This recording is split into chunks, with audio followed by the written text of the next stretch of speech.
Hello, this is the Women's Eye Podcast, and I'm your host for today, Laurie McAndish King. Thanks for joining me.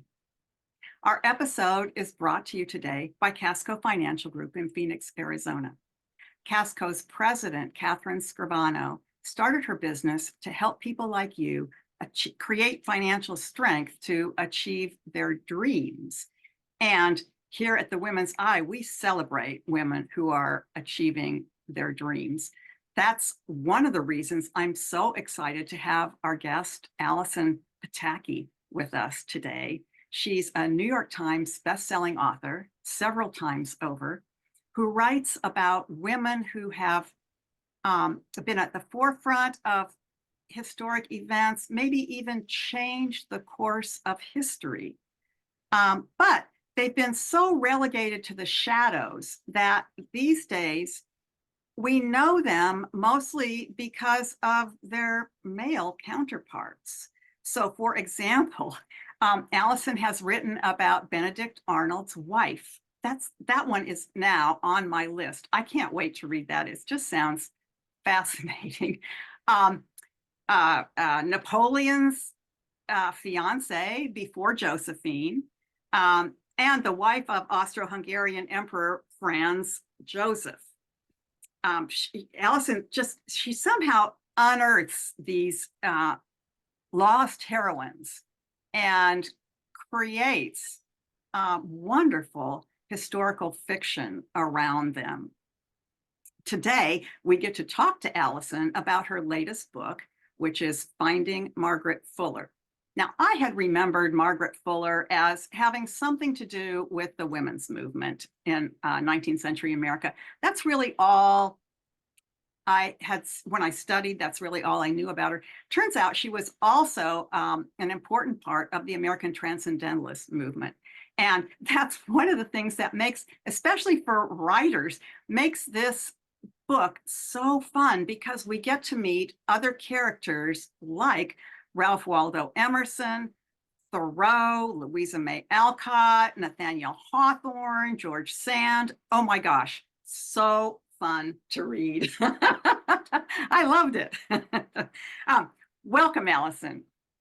Thank you so much for having me. I'm so excited to be here. And yeah, you said so fun to read, but I got to say, so fun to write and research too. All these cameos and supporting characters. Yeah.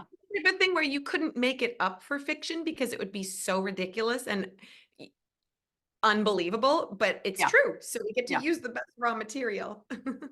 So today you're in upstate New York. That isn't too far from Concord, Massachusetts, where a lot of the action took place, right?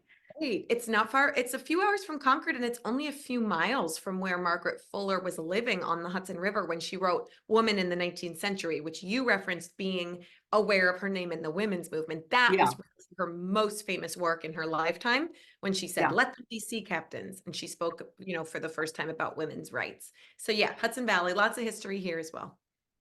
Could you hold up the book, please? I just read it on a PDF. I don't have it here. I want people to see this beautiful cover, Finding Margaret Fuller. Oh my gosh, that gorgeous green skirt. It matches you. You are so color coordinated with your plants. Oh yeah, we had the memo, right? I've been doing green. I kind of went through all my dark hunter, forest, emerald green, and now I'm into my light green, but it's working with the weather. So, So I just want to remind people a little bit about Margaret Fuller. She was called America's most well-read person. She was the first woman to be allowed to study at Harvard. She was the first female foreign correspondent. She worked for Horace Greeley. She wrote that founding document for the women's movement, Women in the 19th Century America. And she was, as I learned later, this important figure in the American Transcendentalist movement. Remind us, if you would, what was Transcendentalism about, and how was Margaret involved with that? Absolutely. Transcendentalism is, think back to America, only a few decades old.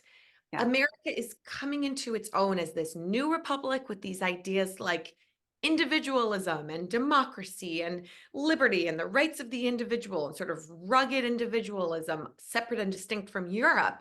And so transcendentalism is sort of the American thinkers, the American writers and artists' rebuttal to romanticism. So they are seeking transcendental experiences. They are seeking God in nature, outside of the cold church pews, outside of the cold halls of study of Europe, of ancient Europe. And so you have Ralph Waldo Emerson, who is known as the Sage of Concord, who is really probably the founding figure, who Mhm. invites all of these great young thinkers to his circle in Concord, Massachusetts. You have this genius cluster that formed him. Hawthorne, Henry David Thoreau, who happened to be Ralph Waldo Emerson's handyman living upstairs in the Emerson home. He had Herman Melville coming in and out of town. He was friends with Walt Whitman and Longfellow. But the person who Ralph Waldo Emerson referred to as, quote, the radiant genius and fiery heart of their whole movement was Margaret Fuller, their leading lady, the woman who is rumored to be the inspiration for Nathaniel Hawthorne in writing the character of Hester Prynne, the Scarlet Letter. So all of these names we know, we've read their works. We all read the Scarlet Letter and Moby Dick and Walden. And yet Margaret is their leading lady, and yet her name is the least well known. Perhaps some of us don't even know her name. And as you said, we know all the men around her, but she, who is the radiant genius and fiery heart, the center of their circle, when I stumbled upon her, I thought, that's the story I want to learn about, read about, and then write about. And I just was thrilled and really honored and sort of stunned to pull her from the shadows and put her center stage in her own story. She did have fire, didn't she? Yes, What do you think gave her that fire and that determination? What made her like that? absolutely. So Margaret was the eldest child in her family, and her father was very ahead of his time, recognized from a very young age that he had a precocious, brilliant young mind in his daughter. And so Margaret describes him as putting her through, from the youngest age, this exacting and severe education. He would drill her from morning until night. She was fluent in ancient Latin and Greek by the age of 5. As you said, she was the most well-read person in America by her 20s as a young woman. This was very much the exception to the rule to have a woman like this. When she was the age of 5, her father got mad at her for sneaking some tawdry reading material that was so below her reading level because she had snuck off with the complete works of William Shakespeare and was reading Shakespeare. And he just chastised her for cheapening her mind. My 5-year-old is not yet reading the complete works of Shakespeare, but I will be okay with it once she is. But so she had this brilliance. She had access to this education that was really singular for her time period. And then she had this trailblazing fiery spirit, as you said. And she not only pushed herself, but she wanted and sought to push others, to expect others to grow and evolve and work into the best versions of themselves, particularly women. She wanted to see more from women. She said, there had traditionally been a male education and a female education. And she said, enough of just bifurcating this, enough of educating a woman to just become a debutante and then a bride and then a hostess. She said a woman's mind is every bit as capable as a man's. And so she really urged women to seek more for themselves, to seek more learning, to speak up for themselves. And so, yeah, she was really like, you put a wall in front of her and she wanted to find a way to break it down for herself and then for others. Amazing. Mhm. I'm a travel writer, and one of the things I really like about your work, Allison, is the way that you are able to really create a sense of place. We Oh, got the landscape, we got the birds and the trees and the flowers and the interiors of the homes and the clothing. mm, What was it like? And that's part of your research, is to mm. go sort of immerse yourself. And there you were. What was it like to visit Concord? Oh, Margaret called it, when she stepped into the Emerson home in Concord, it was a paradise of thought. And I felt like it was a paradise of research too. Yeah. I went in the spring because Margaret spent all seasons in Concord, but there's something so magical about this place. Emerson said the earth laughs in flowers.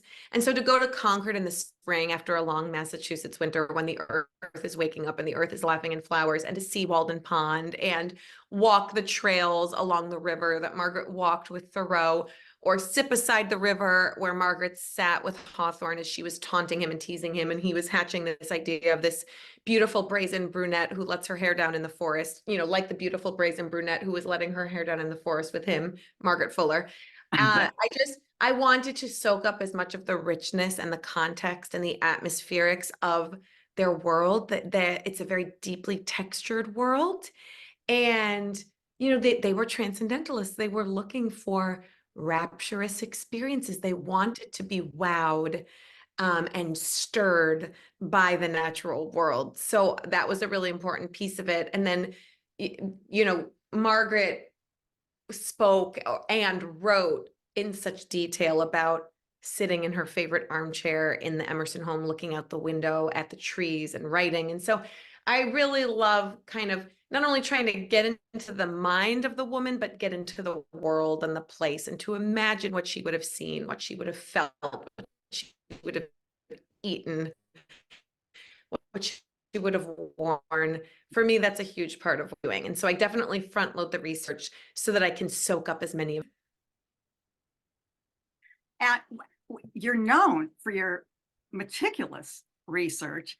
And you also have said that it's time to switch from research to writing when the characters start talking to you. Yeah. What is that like when the characters are in your head? Yeah, because there's this front loading effort of research, and you're just taking it all in. And after I've taken the trips to research, for Desiree Clary, it was DC and her home Hillwood. For Margaret, it was primarily Concord. Then it's really about reading as much as I can of the raw material of nonfiction only. And so I will get myself,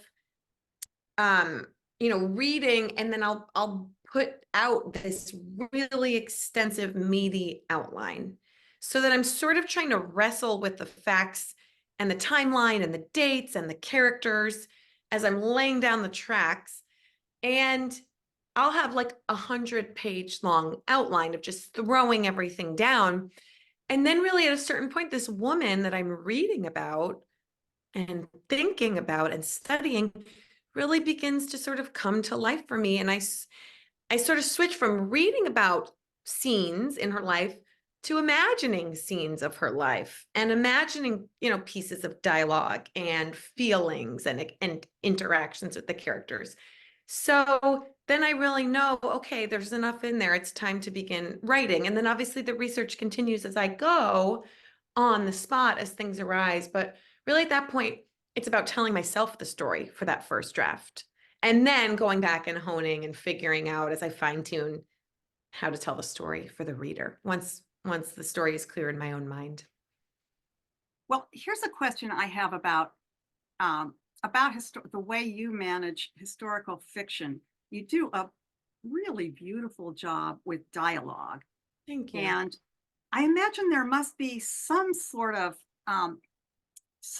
burden to get it right when there are these characters who we know so well, and who there's so much. I mean, on one hand, it's wonderful that there's so much research material, all this journals and letters and previous research. But on the other hand, there's got to be this, I would think, this burden to get it right. So how do you think about the line between fiction and reality, especially with respect to dialogue, because you do such a great job with dialogue? Oh, thank you. That's the negotiation every time. That's the dance. And it's different with every character. And it depends entirely on what I'm handed from the historical record. So with Margaret Fuller, with Marjorie Merriweather Post, I had a lot of raw material to work with, because these are lives that are well documented. These are people who wrote, and those records are preserved, and there are historians that know.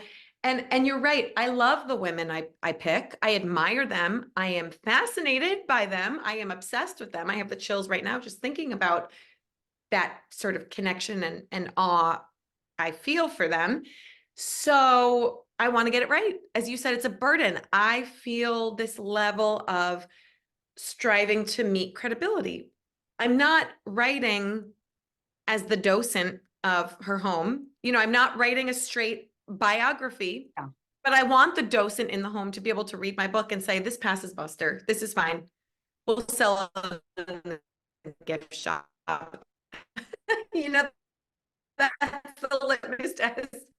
When Hillwood told me that the Emerson House reached out to say they're selling my book, that means I did it, or like family members. I know descendants might be reading.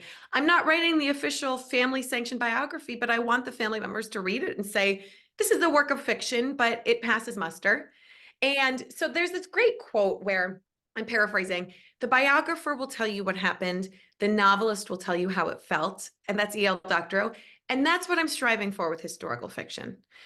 I want us to be able to imagine being eyewitnesses, flies on the wall of these scenes, of these deliciously juicy and dramatic and important big moments and small moments from true history. So, for instance, we know that this deliciously awkward dinner happened where Mrs. Emerson asked Margaret if she would walk with her after the meal. And Margaret said, I'm sorry, but your husband already asked me if I'd walk with him after the meal.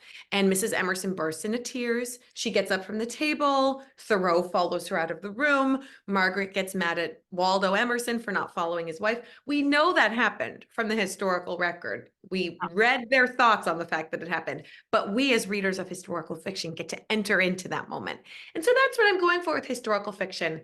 There's the truth of the historical record, that's the facts, but then I want to tell the story. I want it to be immersive, transportive. Hopefully you learn a thing if it's educational, but also entertaining. That's the balance I'm going for. And really with history this good, like the life of Margaret Fuller, like the life of Marjorie Merriweather Post, like the heroines that I choose them because the history is just so good. I don't have to make it up. I'd be crazy not to stick to the history because what I'm handed from the historical record is all I could ever ask for in making a juicy, compelling story and an inspiring, worthwhile, meaningful story, I hope. That incident that you just mentioned about Emerson's wife, Lillian, I think was one of the most poignant things about this story in that, Lillian, they did have all these awkward moments, as you mentioned, because both because of Emerson's attraction to Margaret, who was living in their home. Just a few steps away from his office while his wife was tucked upstairs on the other side of the house. Yeah. But what was really interesting to me was, is this fact or fiction? This little piece, so many great details, and you got them in with the dialogue, so we don't have an information dump kind of feel, but so many interesting little details here. I loved it when Margaret discovered Lydian's document. It was like the 10 Commandments or something like that of the Transcendentalists. Fact, pulled directly from the record. It was. Oh my gosh. So she really wrote that. Yep. She was kind of, so the Transcendentalists are always talking about these lofty ideas and being their best selves and seeking God and seeking union, like the higher self, the soul. And Lydian, Mrs. Emerson, hits a point where she just gets fed up as the wife on the ground, actually volunteering, feeding the hungry, serving her community. So she writes the Transcendentalists' 10 Commandments. And in doing so, she sort of eviscerates what she sees as their hypocrisy, that they are not actually doing good deeds for the world because they are so, stuck in their own heads and higher selves. And so she points it out, and truly what I read is they had a laugh about it. It wasn't like gutting and shattering. But what struck me in that moment was for Margaret to see time and again that she is here in Concord always as a guest, always sort of third wheeling it in the Hawthorne's marriage, in the Emerson's marriage, as a single unwed woman she was a threat. She could not be like Thoreau, just living in their home as a handyman, Mhm. living rent free in order for, pruning their fruit trees while he writes Walden Pond. So Margaret always had a very different set of realities, real circumstances. She had to always work. She had to always pay her rent. She had to feed her family, her mother and her siblings. And so she could always kind of pass in and out of Concord and cause some delicious sort of turmoil.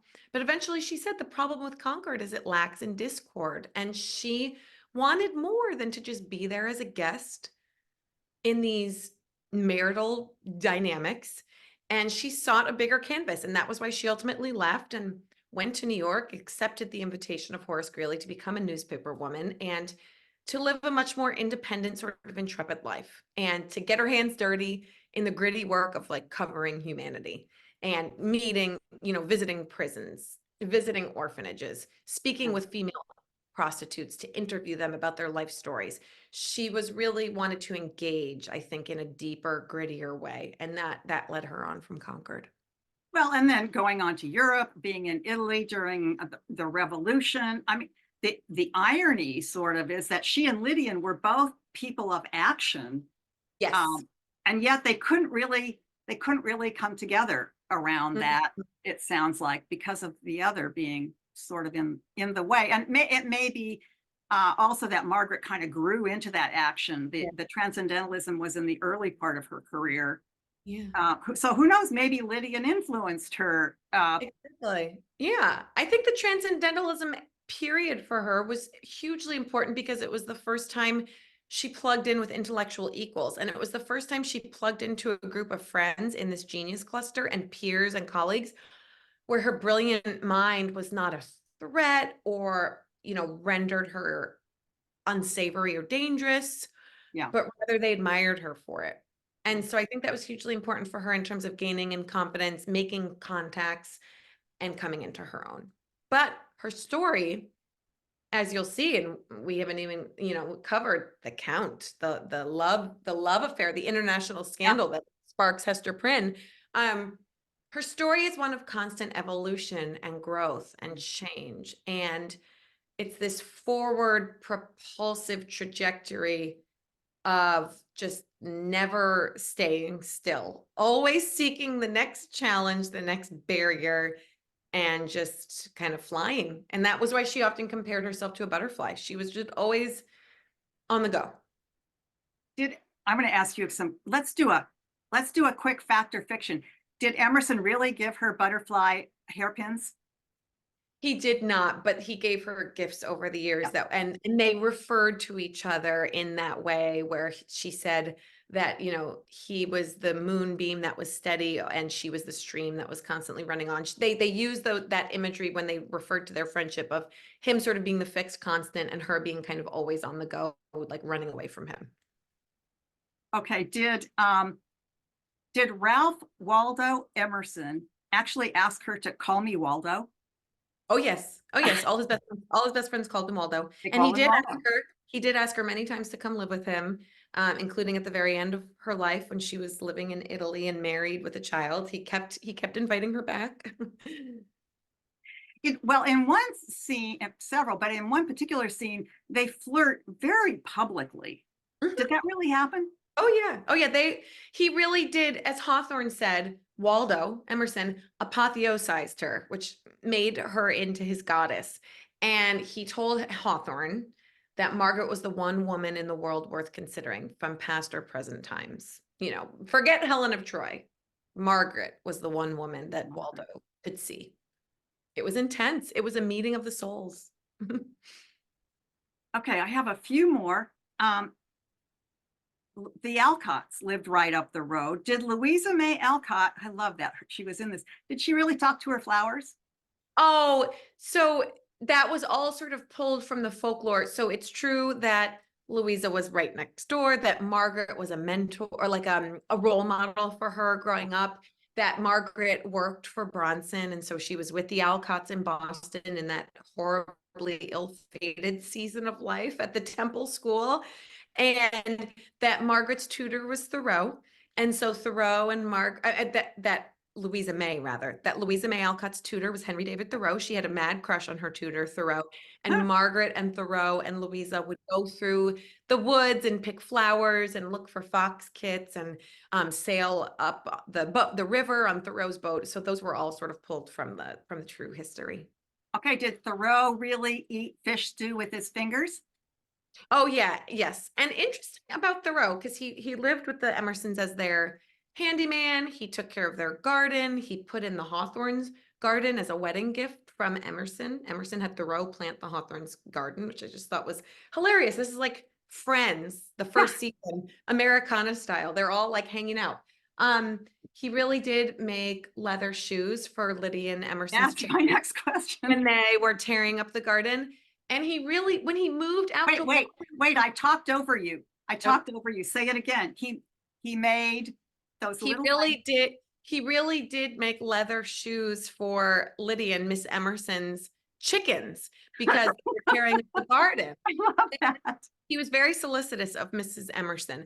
And this is so fascinating. We read Walden Pond and we think about him like going out to the Badlands of like Dakota, like being in the wild, being cut off, living man against nature. Literally, it was on Emerson's land. You can walk from Emerson's land, get to Walden Pond, and that's where he was living in that one-room cottage. So it's all they were so interconnected. And I don't think, as much as we know their names, as much as we know the books that they wrote and the canon that they produced in American art and literature, there's so much good, juicy stuff in the story behind the story because they were just people and they were friends and they were living together and they were falling in and out of friendship and falling in and out of lust and inspiring one another and competing with one another. And that was really what I wanted to tell, was the story of this crew with Margaret as the leading lady. So wonderful.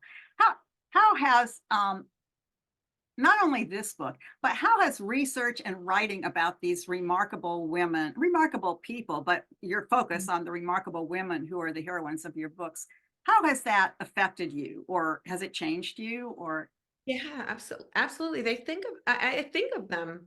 They inspire me. Like I always joke, I wish I had a bracelet. What would Marjorie do? Because I feel like Marjorie Merriweather Post just had an answer for everything. Oh, it's a world war. She had an answer. Oh, it's a Great Depression. I've got, I'm going to do something about it. So I'm incredibly inspired by these women, and, they take up a lot of my brain space. So the way you would maybe think of like a grandmother's example as a sort of like a lodestar, or, a loved one that came before you that you admired, I think of them with that admiration and as that sort of exemplary source of inspiration. I'm going to switch gears just a little bit. You write so beautifully about other women. You also wrote a book about your own life, Beauty in the Broken Places. Tell us a little bit about that. And here's what I want to know.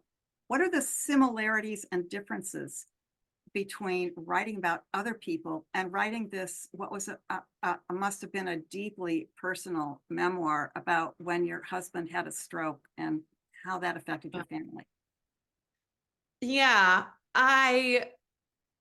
when my husband and I were 30 years old and we were about to have our first baby, we were flying to our baby moon, and my husband turned to me in the plane and he said, "Does my right eye look weird?"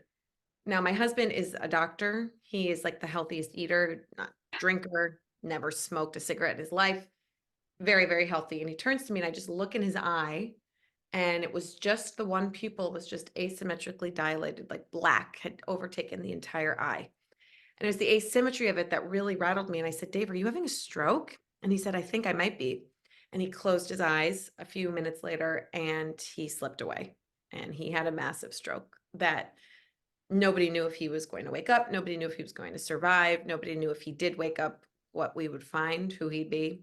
So we made an emergency landing in Fargo, North Dakota. And the next few hours, days, weeks, months, years of our lives were completely changed forever. And so I had already established my career as a writer of historical fiction by that time. And I was about to have our first baby. And we went through just a harrowing experience that we never expected to live through. Dave did survive, but he woke up in a complete state of amnesia. And so I wrote him letters. I wrote him letters every day for a year. And as we moved through the process, the pain, the setbacks, the celebrations, everything, eventually, after the fact, my editor asked me if I would be interested in sharing a bit of it and writing a bit of it. So I wrote an article for the New York Times about our experience. And then that went viral. And so then they revisited with me and said, would you be interested, or would you consider writing a longer book about this? Mm-hmm. And I had no interest in writing it. I did not want to dwell in it. I did not want to write in it. I thought writing was my joy. Writing was my happy place. It was like a completely different thing. But as I processed a bit more and we healed and we struggled and we moved through it, I realized I'd been writing my way through the whole time anyway. I had been writing to process, to survive, to take inventory. So I wrote the memoir, Beauty in the Broken Places, inspired by that year, inspired by our letters, inspired by our experience. And it's the nonfiction memoir that was the result of what we lived through for that year. And what was similar? I think with each of my women, we may start the story thinking they have one set of circumstances, and maybe it's predictable or safe or privileged or whatever you think it is.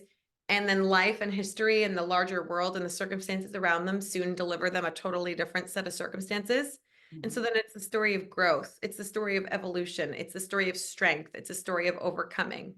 And I think you can make the parallels there, nonfiction to fiction, obviously, but it's never easy for any of my women. I don't choose these women because they have cushy, privileged lives. I choose them because they have incredibly challenging lives, and they have that power and that fire that drives them to not only survive, but ultimately in each case thrive.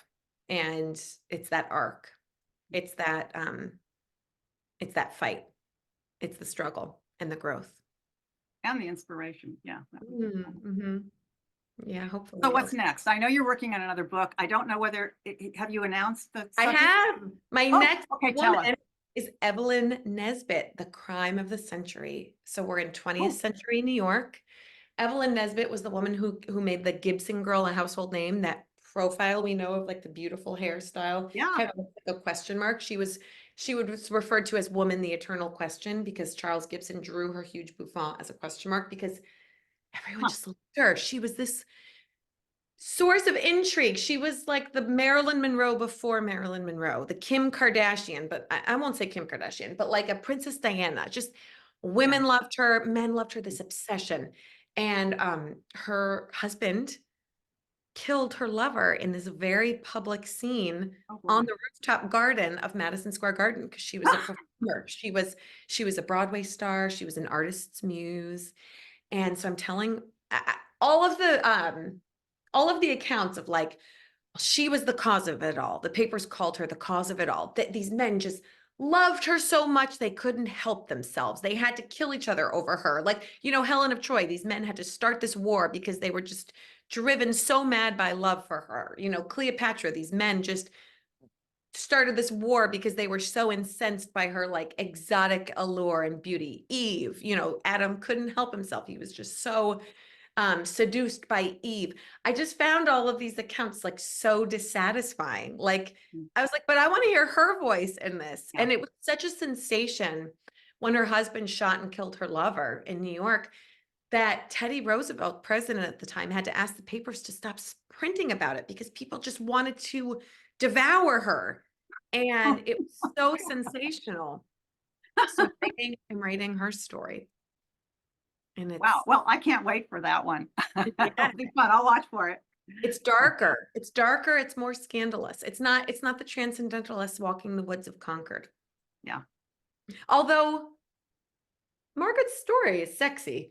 There's always sex appeal in my stories too. Whether you're like a transcendentalist in Concord, Massachusetts, or you're Evelyn Nesbit, the Gibson Girl, on the stage in Broadway, there's a woman who has a power that makes her dangerous. That's a common thread in my ladies too. It is. Yeah. I love that. I've loved this conversation. Thank you so much, Allison. This has been fun. Thank you very much for having me. Yeah. before we sign off, have to say goodbye to Allison.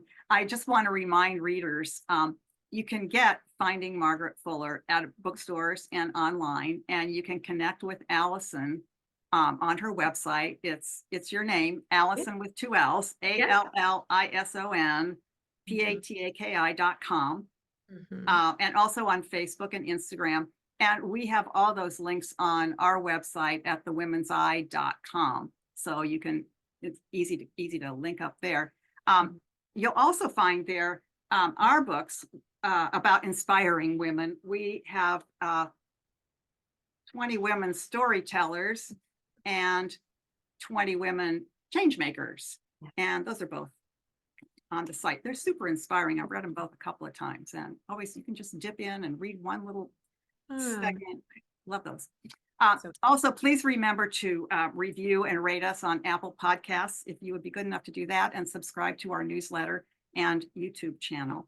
And again, thank you, Allison, and congratulations on your success. And we will be watching for your next book. Thank you. Thank you so much. Thank you for having me. Thank you for reading. Thank you for sharing. Yeah, thank you. I'm Laurie McAndish King, and remember, it's the world as we see it. Thanks.